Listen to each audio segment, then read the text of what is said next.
Imam Mahdi sebenarnya dari golongan manusia biasa atau golongan Nabi. Nama dia Muhammad, nama ayah dia Abdullah.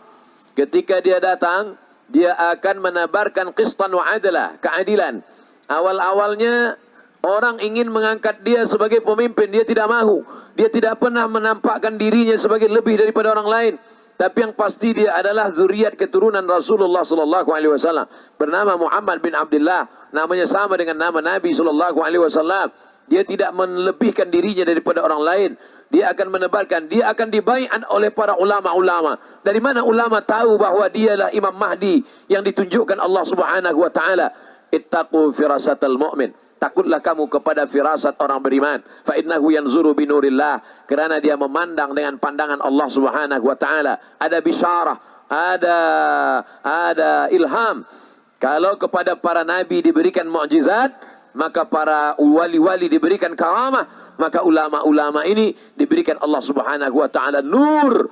Ketika orang datang bertanya kepada Imam Abu Hamid Al-Ghazali, "Ya Ghazali, apa ma'rifah itu hai Ghazali?" Kata Imam Al-Ghazali, "Nurun yaqdhifullahu fi qalbi 'abdi." Cahaya yang dipancarkan Allah kepada hati seorang hamba. Kita tunggu saja. Kita ikut para ulama kita. Jangan kita cari-cari. Sekarang ada pula orang yang mencari, dia sudah lahir atau belum, kampung dia di mana, lahirnya di hospital mana, bidannya siapa. Tak perlu kita cari. Kita hanya menunggu, beriman, beramal soleh, maka Allah akan selamatkan kita dari fitnah akhir zaman ini insyaAllah. Man qara'a surat Al-Kahfi, sesiapa yang membaca mengamalkan surat Al-Kahfi, adha'alahu min nur, maka Allah akan jaga dia dengan cahaya dari Allah. Ma bainal jumu'ataini, dari Jumat ini ke Jumat ini dijaga Allah Subhanahu wa taala. Siapa yang berpegang teguh kepada sunnah Rasulullah, maka dia akan dijaga Allah Subhanahu wa taala. Saking banyaknya orang mengaku-ngaku Imam Mahdi, maka kata Ibnu Khaldun, hadis-hadis tentang Imam Mahdi ini adalah dhaif dan maudhu'. Tapi sebenarnya pendapat Ibnu Khaldun ini dibantah oleh ulama, kerana dia pun berdapat demikian kerana saking banyaknya orang mengaku Imam Mahdi, Imam Mahdi, padahal dia adalah Imam Mahdi yang palsu, bukan yang asli seperti yang dijanjikan oleh Rasulullah sallallahu alaihi wasallam. Kenapa terjadi dalam diri manusia ini? Selepas dia bertaubat, dia ulang lagi. Selepas itu berlaku lagi perkara yang sama. Dia buat taubat, dia ulang lagi. Oleh sebab itu dikatakan syarat taubat, kata Imam Abdullah Ibnu Abbas, ada 3. Yang pertama, an-nadamu fil qalbi, menyesal dalam hati. Selepas menyesal, al-iqraru bil lisani, dia ikrarkan dengan lidah. Makna ikrar bil lisan, banyak-banyak beristighfar, astaghfirullahalazim. Yang lebih panjang, astaghfirullahalazim alladzi la ilaha illa huwal hayyul qayyum wa atubu ilaih. Yang lebih panjang lagi, sayyidul istighfar. Al-itmaru alla ya'uda ilaihi abadan. Tekad kuat dalam hati, aku tidak akan ulang untuk selamanya. Taubat. Lepas taubat, esok ulang balik. Bagaimana cara supaya kita tidak ulang? Ya ayyuhalladzina amanu, wa orang beriman, ittaqullah, takutlah kepada Allah. Cuba baca ujung ayat. Wa kunu ma'as sadiqin, hendaklah kamu bersama-sama orang yang benar. Oleh sebab itu mesti ada community. Datang ke masjid, subuh ke masjid, zuhur ke masjid, asar ke masjid, maghrib ke masjid, isya ke masjid. Ada tazkirah di office, ikut community surau di office. Di tempat kita tinggal di rumah, juga ikut di masjid. Jangan sampai misahkan diri dari jamaah. Kerana serigala hanya akan menerkam kambing-kambing yang menjauhkan diri dari jamaah. Makanya kata Nabi SAW, alaikum bil jamaah. Mudah-mudahan Allah menerima taubat kita dan taubat nasuha insyaAllah. Kita tahu setiap manusia ada hak dengan Allah dan hak sesama manusia. Andai buat salah dengan manusia sebelum ini, tak tahu sudah kemana dia pergi, bagaimana cara minta maaf? Cari dia. Saya dah cari dia, tak jumpa Ustaz. Di mana kamu cari? Di Google. Oh, di mana kampung halaman dia? Cari dia sampai dia dapat. Kalau kita ada utang piutang, cari ahli warisnya, bayarkan. Bagaimana kalau dia tak ada, ahli warisnya tak jumpa, kita hitung kira berapa hutang kita kepada dia. Waktu dulu kita pinjam menurut harga emas. Jadi kalau kita pinjam tahun 70, 100 ringgit. Tak sama 100 ringgit tahun 70 dengan 2020. Maka yang stabil, yang normal itu adalah harga emas. Kita hitung kira harga emas tahun 70. Sekarang kita bayarkan. Jadi kalau masa itu 100 gram, 1 gram, maka kita bayar sekarang 1 gram emas. Lalu kemudian kita bayarkan, selepas itu kemana kita bayarkan? Masalih ammah, maslahat umum, awam, yang dipakai orang banyak, kaum muslimin muslimat. Untuk masjid, untuk yatim, untuk fakir miskin, untuk sekolah tahfiz, kita niat bayar hutang. Selepas itu barulah kita minta ampun kepada Allah. Kita kirimkan sedekah untuk dia. Ayu sadaqatu afdal. Apa sedekah yang paling afdal ya Rasulullah? Kata Nabi, sakyul ma, memberi air minum. Buatkan air minum, sedekahkan, hadiahkan pahalanya. Bezanya kalau untuk orang tua, kita tak perlu cakapkan. Tapi kalau orang lain, perlu kita katakan, Allahumma awsil thawaba ma anfaqtuhu ma tasaddaqtuhu. Ya Allah, sampaikan pahala sedekahku ini kepada almarhum Fulan bin Fulan. Selepas itu kita doakan, Allahumma ighfir lahu warhamhu wa'afihi wa'afu anhu waj'alil jannata mathwahu. Allahumma ja'al quburahu radatan min riyadil jinan, la taj'al quburahu hufratan min hufarin nirat.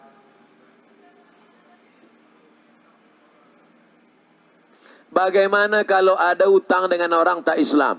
Ada setengah orang berkata, aku tak bayar lah Ustaz. Kenapa kamu tak bayar? Sebab dia tu memang tak perlu dibayar, neraka jahanam tempat dia. Sebenarnya bukan sebenarnya dia berpegang kepada dalil, tapi memang dia niat tak bayar. Apakah Nabi pernah berhutang kepada orang tak Islam? Ada dalil. Wadir'uhu marhunun inda yahudiyin. Ketika Nabi meninggal, baju besi Nabi hilang. Dir'ah namanya. Dicari baju besi Nabi. Mana baju besi? Kalau perang, guna baju besi. Supaya tombak anak panah tak kena ke tangkai jantung. Kalau tengah kena ke telinga, kita tak mati. Tapi kalau jantung mati, maka guna baju besi. Nabi meninggal, hilang baju besinya. Dicari. Sahabat, ada kamu guna baju besi Nabi? Tak ada. Rupanya baju besi Nabi di tangan seorang Yahudi tak Islam. Ditanya, Yahudi, dari mana kamu dapat baju besi ini? Kata Yahudi, Nabi kamu meminjam kepada aku gandum. Berapa banyak? Salasuna sa'an, 30 sa'. 1 sa' 3 kilo. 1 sa' 4 mud. 1 mud 750 gram. Kalau 30 sa' 90 kilogram gandum. Nabi pinjam. Maka apa yang dilakukan sahabat? Apakah sahabat mengatakan, kerana kamu Yahudi kafir, maka kami tak bayar, ambil saja? Tidak. Tetap dibayar oleh sahabat. Itulah dalil, maka hutang pun tetap kita bayar. Berdasarkan hadis ini. Wallahu a'lam bishawab. Kita balik. Betul ke Ustaz penyakit corona telah dinyatakan dalam Quran?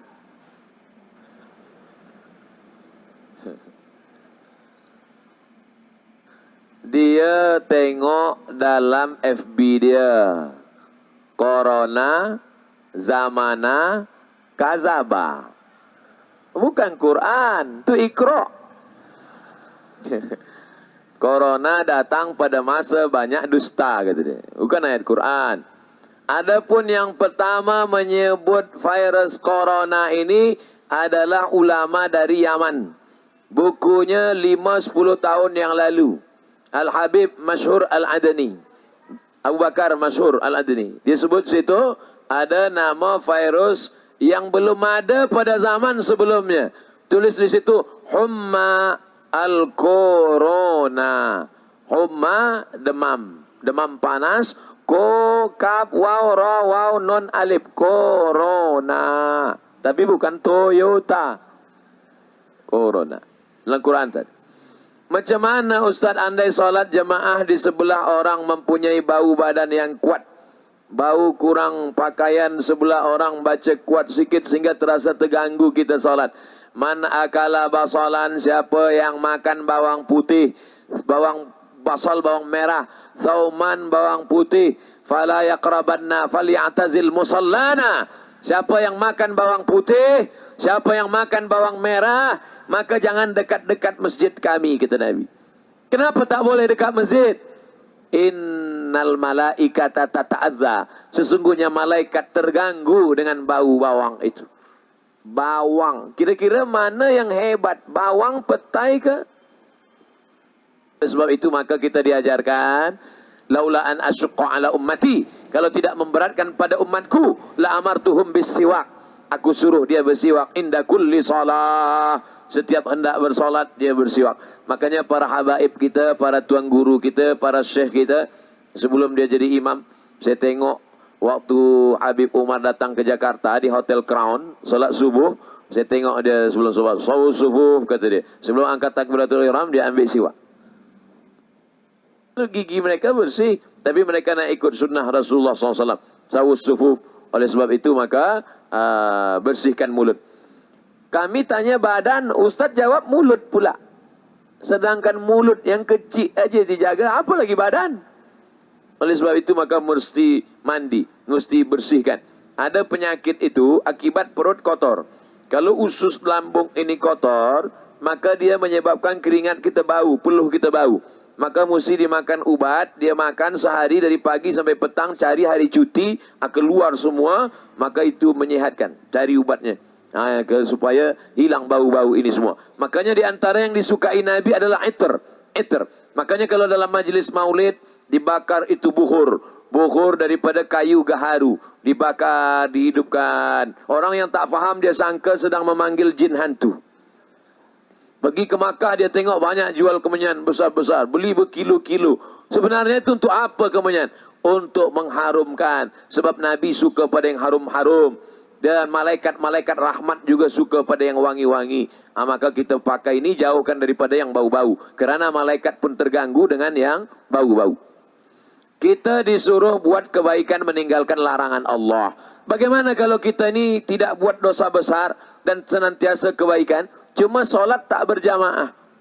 Perkara-perkara sunat kita tak buat, hanya buat yang wajib saja. Ini sebenarnya kalau saya tengok, ini bukan nak tanya, nak menawar je. Kenapa kita tak solat berjamaah? Apa sebab kita tak sembahyang berjamaah? Nabi SAW bila dia lepas sembahyang, dia tengok ke belakang, dia tanya, asyahidun fulan, asyahidun fulan, mana si fulan, mana si fulan, kenapa tak datang solat berjamaah? Pernah suatu ketika Nabi berkata, layan tahiyanna, mereka yang tak datang solat berjamaah, mereka yang sembahyang di rumah, mereka yang sembahyang di jalan, berhenti, jangan ulang lagi. Kalau mereka tetap sembahyang di sana sendirian, la uharriqanna alaihim buyutahum, maka aku akan membakar rumah mereka. Oleh sebab itu, sedangkan dalam perang sekalipun, wa idza kunta fihim fa aqamta lahumus shalah, kalau kau bersama dengan mereka ya Muhammad sallallahu alaihi wasallam, engkau menjadi pemimpin mereka dalam salat. Ayat ini tentang salat khauf. Apa maknanya? Sedangkan dalam perang sekalipun Nabi tetap salat berjamaah. Mengapa kita yang dalam keadaan aman, selesa, selamat, kenapa tidak salat berjamaah? Oleh sebab itu, salat berjamaah adalah syiar umat. Saya tak ragukan lagi tentang salat berjamaah. Di Malaysia, di mana-mana masjid saya tengok penuh, semuanya ramai dengan salat berjamaah. Mudah-mudahan kita istiqamah insyaAllah. Sudah buat baik dengan keluarga mertua, sudah melayani keluarga suami dengan baik, tapi masih dibalas dengan layanan yang buruk. Kadang-kadang suami pun menyebelahi saya, bagaimana lagi saya lakukan? Bolehkah saya tak balik terus ke rumah? Kita niat baik, kita buat baik, kita amal baik. Kalau datang baik, berarti Allah bagi baik. Kalau datang tak baik, husnuzan kepada Allah Subhanahu wa taala. Kalau ada fitnah, in ja'akum fasiqun binaba'in fatabayyanu. Dalam qiraat lain fatathabbatu, mesti ada clear, mesti dijelaskan. Ini salahnya di sini, ini di sini. Jangan ikutkan fitnah-fitnah. Kalau ada orang tuduh macam-macam, tanya kita, kamu kenapa menuduh saya? Kenapa, apa yang salah? Mesti jelaskan. Kalau kita sudah jelaskan, orang tak boleh terima, maka kita tak boleh paksa orang. Afa anta tukrihun nasa? Apakah kau paksa orang lain supaya percaya kepada engkau? Tidak. Kita hanya disuruh menjelaskan. Innama anta munzir. Engkau hanya menjelaskan. Lasta alaihim bimusaitir. Engkau tak ada kuasa untuk memaksa orang lain. Maka bila kita dah jelaskan, tapi jangan lupa ada satu lagi. Di balik usaha manusia, ada senjata orang beriman. Ad-du'a silahul mu'min. Doa, senjatanya orang beriman. Banyak-banyak bertawassul dengan salawat. Banyak-banyak bertawassul dengan Al-Fatihah. Ya ayyuhalladzina amanu taqullah. Bertakwalah kamu kepada Allah. Wabtaghu ilaihil wasilah. bertawassul dengan Nabi Muhammad. Allahumma inni atawassalu ilaika bihaqqi nabiyika Muhammad sallallahu alaihi wasallam wan nabiyyin wasiddiqin wasyuhada wasalihin an tuyassira li umuri. Ya Allah, berkat kemuliaan Nabi Muhammad, lembutkan hati orang, baikkan orang, buat orang dapat menerima. Selepas daripada itu serahkan pada Allah. Fa idza azamta, kalau kau sudah azam kepada Allah, fatawakkal 'ala Allah, bertawakkallah kepada Allah. Mana boleh bertawassul kepada orang yang sudah meninggal dunia? Kata setengah orang, tak boleh bertawassul kepada orang sudah meninggal dunia. Tengok hadis Nabi tentang menguburkan Fatimah, istri Abu Talib, ibu mak daripada Ali bin Abi Talib. Masa Nabi dapat berita bahawa mak angkat dia, makcik dia bernama Fatimah meninggal dunia, Nabi menggali kubur. Makam Fatimah itu Nabi sendiri yang menggalinya. Nabi masuk ke dalam, Nabi berdoa. Apa doa Nabi? Allahumma inni as'aluka bihaqqin nabiyyin. Aku meminta kepada engkau dengan para nabi-nabi. Disebutkan dalam kitab Al-Mu'jam Al-Kabir Imam At-Tabrani. Artinya apa? Nabi Muhammad bertawassul dengan nabi-nabi sebelumnya. Nabi-nabi sudah meninggal dunia dan mereka punya kehidupan yang khas, tak sama macam kita. Wala taqulu liman yuqtalu fi sabilillahi amwat. Jangan kau katakan mereka mati, wal ahya, mereka hidup. Walakin la tas'urun, kamu yang tak dapat merasakan kehidupan mereka. Oleh sebab itu jangan hiraukan tentang orang yang menolak tawassul. Kita tetap bertawassul dengan sallallahu alaihi wasallam, bertawassul dengan Al-Fatihah, bertawassul dengan Yasin untuk hajat-hajat kita, termasuklah hajat puan yang terkait dengan hati manusia. Bolehkah menulis satu ayat Quran di atas kertas? Contohnya Yasin ayat 58, surah Az-Zumar 73, surah Ar-Ra'd 24, surah Al-Qadar ayat 5. Ayat-ayat ini ditulis di atas 4 gelar kertas, tampal pada setiap penjuru rumah. Betul ke kaidah itu boleh mengelak daripada wabah, penyakit dan bencana? Ya ayyuhalladzina amanu, hai orang beriman, idza quri'al Qur'an, kalau Quran dibacakan, fastami'u lahu, dengar baik-baik, wa ansitu, diam, la'allakum tur'amun, mudah-mudahan kamu mendapat rahmat. Kalau kamu mendengar bacaan Quran, diam, mudah-mudahan kamu dapat rahmat. Sedangkan mendengarnya saja dapat rahmat, apalagi membacanya. Itu membaca. Bagaimana kalau menulis? Majmu' Fatawa Ibnu Taimiyah. Kenapa Ustaz ni sikit-sikit Ibnu Taimiyah, sikit-sikit Ibnu Taimiyah? Sebab yang banyak membid'ahkan ni kan yang ikut Ibnu Taimiyah. Maka kita pakai fatwa guru dia. Ibnu Taimiyah, kalau dituliskan ayat di kertas, dituliskan ayat pada mangkuk. Tuliskan ayat pada mangkuk dengan tinta, dawat, tapi dawatnya tak ada racun. Selepas dituliskan itu, lalu disiramkan air. Lalu kemudian airnya diminum, maka boleh untuk istisqa. Oh, itu kan ulama belakangan. Bagaimana dengan kalangan salaf? Abdullah bin Abbas. Kata Abdullah bin Abbas, dituliskan ayat di kertas, lalu kemudian dituliskan ayat di kertas, lalu kemudian dimasukkan ke dalam air, lalu kemudian air itu diminum pada orang yang akan melahirkan anak, diminum untuk memudahkan dia. Lalu kemudian orang memilihlah ayat-ayat yang bersesuaian. Namanya tayamun.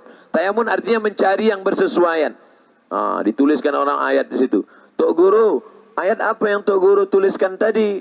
Dia tengok baca, idza zulzilatil ardu zilzalaha. Apa hubungan dengan orang melahirkan?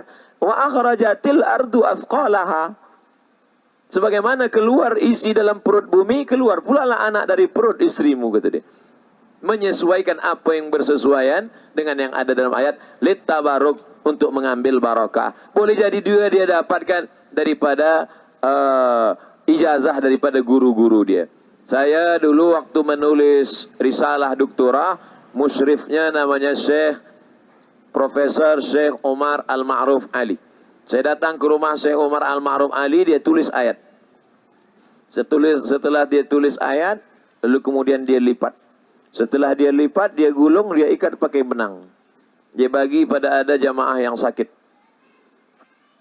Tengok saja. Hati saya, ini nampaknya bid'ah ni.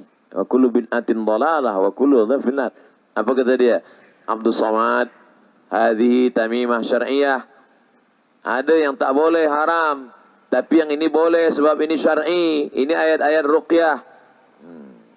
Mungkin dia tahu dalam hati saya nak salahkan dia. Ittaqu firasatal mu'min. Oleh sebab itu boleh. Cuma yang dikhawatirkan kalau dia buat gini nanti dipijak. Ini dikhawatirkan jangan sampai dipijak orang sebab dia letak dalam tanah, tak boleh, haram. Atau dia bawa ke dalam toilet, maka ini haram. Jadi sebalik. Maka sebagiannya lagi pula ada yang menulis huruf saja, dia tidak sambung untuk mengelakkan kalau bersambung dia khawatirkan akan. Kalau ingin dia buat, maka dia buat seperti yang dalam cawan, atau dia tuliskan kertas dimasukkan sebagai doa istisqa, atau yang dia bacakan kemudian dia hembuskan ke air. Adapun yang dikhawatirkan dipijak, dikhawatirkan terkena najis, dikhawatirkan bawa masuk ke dalam toilet, maka sebaiknya dihindarkan. Untuk apa? Ihtiyat, untuk lebih berhati-hati. Tapi hukum asal istisqa dengan Quran, maka dari Quran sendiri. Wa nunazzilu minal Qur'ani ma huwa syifa. Kami turunkan Al-Quran ini adalah untuk syifa, untuk obat. Kenapa Allah tak mengatakan dawa? Obat dalam bahasa Arab dua, ada dawa, ada syifa. Ternyata dalam bahasa Arab, kalau dawa boleh sihat, boleh tidak. Tapi kalau syifa pasti sihat dengan izin Allah. Maka Allah gunakan kata wa nunazzilu minal Qur'ani ma huwa syifa, bukan wa nunazzilu minal Qur'ani ma huwa dawa. Wallahu a'lam bishawab.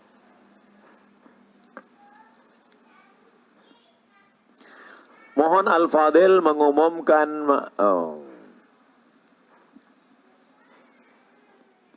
Masjid Negeri Sultan Ahmad I dibantu oleh unit amal membuat kutipan sumbangan ramai, meningkatkan lagi pengimarahan Masjid Negeri Sultan.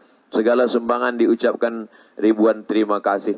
Saya biasanya dalam tazkirah, kalau di Indonesia Tabligh Akbar ada kumpulkan derma, biasanya saya tengah tazkirah tu ada kotak-kotak. Tapi nampaknya di Pahang tak ada lagi orang bagi pakai box kotak sedekah. Sebab dia terus saja transfer melalui bank. Begitu kita cerita, ma'akal tafa'afnaita, yang kau makan akan busuk, wa malabista fa'ablaita, yang kau pakai akan lapuk, wa ma tasaddaqta, yang kau dermakan untuk Masjid Sultan Ahmad I, itulah yang akan kau bawa mati kekal abadi. Allahu Akbar. Dia pun terus keluarkan handphone, dia tulis transfer ke bank. Lepas itu dia pun menangis. Kenapa menangis? Rupa salah tulis. Nak tulis 100, dia tulis 1000. Padahal yang salah itulah yang akan dia bawa mati menghadap Allah. Tulis 100 betul. Ada di rumah 1 juta, yang dikirim ke masjid 100. Kira-kira kalau kita mati, yang kita bawa mati yang 100 itu atau yang 1 juta di rumah? Banyak yang takut jawab. Yang 100 itu yang akan kita bawa mati menghadap Allah Subhanahu wa taala. Yang lain tinggal. Sekarang itu punya kita. Itu kereta siapa? Kereta saya. Itu rumah siapa? Rumah saya. Itu kebun siapa? Kebun saya. Bila? Sebelum malaikat maut datang. Selepas malaikat maut datang ada punya kita? Tak ada. Semua dibagi kepada ahli waris. Habis. Makanya orang yang pandai, orang yang smart, yang cerdas, al-kayyisu, orang yang pandai, man dana nafsahu, dia kekang hawa nafsunya, wa amila lima ba'dal maut, dia beramal apa selepas mati. Kalau pandai, berikanlah tanah itu wakaf untuk masjid. Kalau pandai, berikanlah sebagian wang yang disimpan selama ini. Berapa banyak orang cari duit tapi tak sempat menikmati duit. Cari pagi, pulang petang, cari petang, siang, malam, tapi tak pernah menikmati. Manusia ini memang makhluk yang aneh. Dia cari makan, tapi dia pun tak boleh makan. Berapa banyak orang cari makan, makanan berkumpul, tapi dia tak pernah makan. Semua makanan banyak. Tuan tak makan, kolesterol. Tuan tak makan, diabetes. Oleh sebab itu maka tidak ada jalan lain untuk menikmati yang pernah kita cari di dunia ini, kecuali dengan bersedekah. Orang-orang yang mati itu kalau ditanya, hai orang mati, apa yang kau inginkan? Laula akhartani ila ajalin qarib, berikanlah aku masa hidup sekejap saja ya Allah. Qarib, sikit saja. Tambah umurku ya Allah, sekejap saja. Kalau aku bagi engkau hidup sekejap, kau nak apa? Apa dia jawab? fa as-saddaqa, aku ingin bersedekah.